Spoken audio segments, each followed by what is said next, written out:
The last two weren't very high percentage, but what they did is they built confidence positionally for you. Stepping over to mount, super high percentage. The shoulder lock, not so much. Moving to 3/4 mount, high percentage. I just wanted you to feel how difficult it is to step all the way over into mount. It's common for your leg to get caught. So now I'm going to show you how to cheat that space.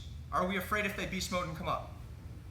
No, because they come up into the pocket. They're basically going to give you the back anyway, right? And I showed that just briefly, but what you need to realize is that when I get here, this is a good position. And I talked early on about, cooking the person. I'll keep control of this arm. I'll keep my head low until they stop wiggling around on me. Now the trick comes on the other side. Trying to step over here with a little bit of posture is very difficult. So what I want you to do is I want you to start controlling closer to the belt, higher up here. And you see how his arm is starting to get separated from his head, or excuse me, from his ribs. He'll want that to come back in. And so yes, I want to feel that pressure coming back in. And then I'm going to allow him to do that at the same time as I lay back. So when his arm starts to come in, that's when I throw the leg over here. If he beast mode up, I get the back. If he doesn't go anywhere, you want to turn away? Yeah. Right? So what I'm going to do is I'm going to push with my pelvis, and you see how he started to lift his hips. He actually tapped. It's not the tap I want. What I want is the lifting of the hips, and when he lifts his hips, I'll come underneath and take the back. Does that make sense, ladies and gentlemen? It's sneaky. Got to be careful. The way that you guys were doing it before doesn't put as much pressure. This pressure on the shoulder here comes tight.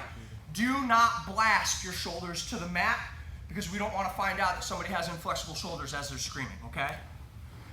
So again, I came over, I'm up, cooking him, right? Sit through, cook him here.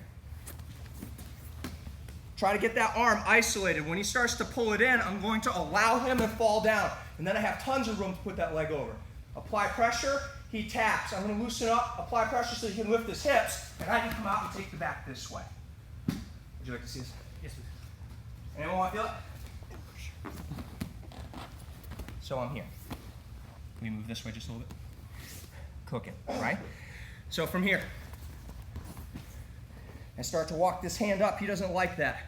As he's starting to power break that in, look, I'm allowing that space for his head to come in as I fall that over. Make sense? So from here, I start to put pressure. He lifts those hips. Even if I feel like I'm losing this, turn all the way.